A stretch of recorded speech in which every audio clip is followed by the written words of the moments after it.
جب حضور غزوہ احد کے لیے تشریف لے جا رہے تھے تو مدینہ طیبہ سے باہر نکلے اور نبی پاک صلی اللہ علیہ وسلم نے لشکر کا جائزہ لیا. جو لشکر کے اندر کم سن صحابہ تھے، یعنی اب اگر ان کی عمر کم تھی تو حضور نے ان کو واپس جانے کا حکم دیا. تو حضرت سیدنا رافع بن خدیج رضی اللہ عنہ یہ بھی کم سن تھے، عمر کم تھی، ابھی چھوٹے تھے. تو حضور نے فرمایا کہ واپس چلیں جائیں. تو نبی پاک صلی اللہ علیہ وسلم کی بارگاہ میں عرض کی، یا رسول اللہ رافع تیر چلانے میں بڑے ماہر ہیں، بہت ماہر تیر انداز ہیں، حضور نے کو اجازت دے دی جائے. تو نبی پاک صلی اللہ علیہ وسلم نے حضرت رافع کو اجازت عنایت فرما دی آپ غزوہ احد کے لیے. تو حضرت سمرہ بن جندب رضی اللہ عنہ آپ کو پتہ چلا کہ حضرت رافع کو اجازت مل گئی ہے.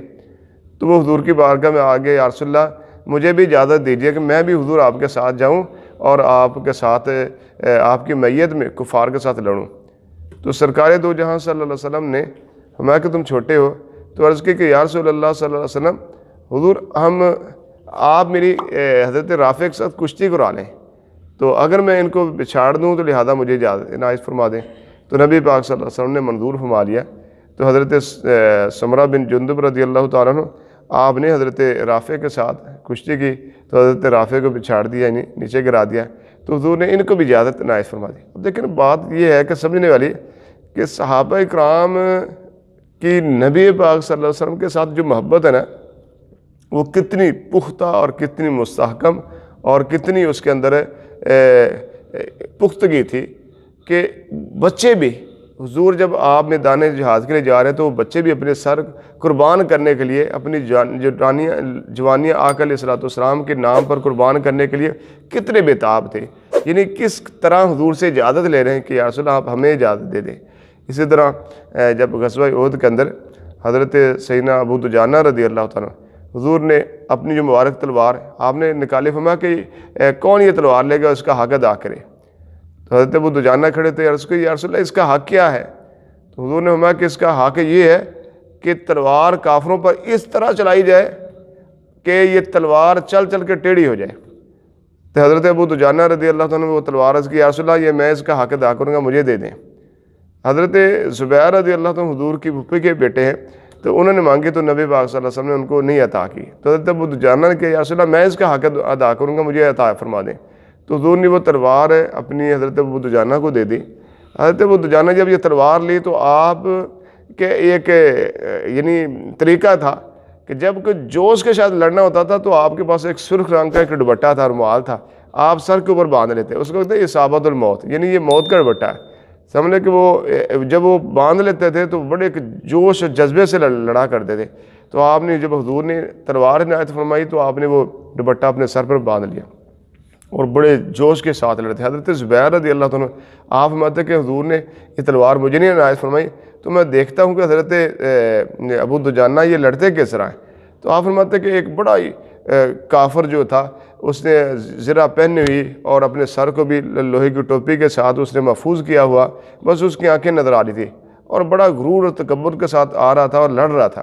تو آپ کہتے کہ میں دل میں کہہ رہا تھا کہ اس کا جو ہے مقابلہ حضرت ابو دجانہ کے ساتھ ہونا تو پھر دیکھا جائے حضرت ابو دجانہ کس بہادری کے ساتھ لڑتے ہیں.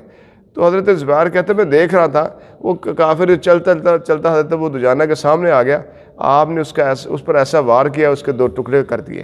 اور حضرت ابو دجانہ رضی اللہ تعالیٰ اس قدر یعنی ایک بہادری کے ساتھ لڑ رہے تھے. ایسے حضرت ایک نبینہ ایک معذور صحابی تھے، پاؤں سے ان کا پاؤں ٹھیک نہیں تھا تو چلتے تھے لنگڑا کر. حضرت عمر بن جمور رضی اللہ تعالیٰ تو جب غزوہ احد کے لیے جانے لگے تو حضور کی بارگاہ میں آگے یا رسول اللہ میں نے بھی جانا ہے. تو حضور نے فرمایا کہ آپ کا تو پاؤں ٹھیک نہیں ہے، آپ کی ٹانگ ٹھیک نہیں ہے، آپ سے اس طریقے چل نہیں سکتے کیونکہ جو معذور ہیں ان کو تو جہاد سے رخصت ہے تو تم پر تو لازم نہیں ہے. تو عرض کی یا رسول اللہ میرا جب غزوہ بدر ہوا تھا تو ایک طرف بیٹا ضد کر رہا تھا کہ میں نے جانا ہے، بابا حضور کے ساتھ میں نے غزوہ بدر کے لیے جانا ہے، تو میں چاہتا کہ میں ان سے کہہ رہا تھا بیٹے میں نے جانا ہے، لیکن اب بات وہاں پہ مکمل ہوئی کہ ہم نے قرآن دادے کی تو قرآن میرے بیٹے کے نکلا ہے. تو یا رسول اللہ میرے بیٹے کو اللہ تعالیٰ نے شہادت عطا کی، غزوہ بدر میں شہید ہوئے. تو میں نے اس کو خواب میں دیکھا ہے، وہ مجھے کہہ رہا تھا کہ بابا جان میں یہاں بڑی راحت کے ساتھ ہوں، بڑا سکون میں ہوں، جنت میں ہوں، تو آپ بھی میرے پاس جلدی سے آ جائیے. تو عرض کی یا رسول اللہ اب میرے پاس موقع ہے، لہذا حضور مجھے اجازت نہ فرما دی۔ جب آقا علیہ الصلوۃ والسلام نے ان کے اصرار کو دیکھا اور ان کے ذوق کو دیکھا تو حضور نے ان کو بھی اجازت عنایت فرما دی۔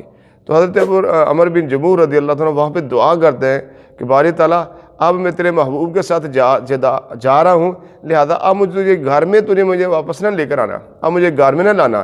آپ نے یہ دعا کی، اللہ نے آپ کی دعا قبول فرما لی، اور حضرت عمر بن جموح کی جو شہادت ہے وہ وہاں پہ جو میدان احد کے اندر ہوئی۔ تو دیکھیں کہ آقا علیہ الصلوۃ والسلام نے کیسی صحابہ کے اندر حضور کی محبت تھی، کیسا موت سے وہ بے خوف تھے، یعنی دنیا کی چاہت ان کے دلوں کے اندر نہیں تھی، اور اللہ اس کے رسول کے احکامات کے ایسے وہ پاکیزہ ان کے دل تھے، ایسی مبارک ہنسیاں تھیں، لہذا جب مال خرچ کرنے کا موقع آتا تو صحابہ سب سے آگے ہوتے، جب جانیں قربان کرنے کا موقع آتا تو صحابہ سب سے آگے ہوتے، جب آقا علیہ الصلوۃ والسلام کے ساتھ ہے کہ کوئی بھی کام ہو، کوئی بھی قربانی دینے کا وقت ہو تو صحابہ فرنٹ لائن پر ہوتے تھے، سب سے آگے ہوتے تھے۔ اعلیٰ حضرت فرماتے ہیں کہ حسن یوسف پہ کٹی انگشت زنا، سر کٹاتے ہیں تیرے نام پر مردان عرب ہے، کہ یعنی حضرت یوسف علیہ الصلوۃ والسلام کا تو حسن دیکھا تو عورتوں نے اپنی انگلیاں کاٹ لی، فرمایا کہ یا رسول اللہ آپ کا جس نے حسن دیکھ رہا ہے وہ تو اپنا سر کٹانے کے لیے تیار ہو جاتا ہے۔ تو صحابہ نے جو حضور کا عشق پایا، محبت پائی، یہ بہت بڑی سعادت ہے۔ اللہ تعالیٰ ان کے مبارک قدموں کا صدقہ ہمیں بھی حضور کا عشق عطا فرمائے، حضور کی محبت عطا فرمائے۔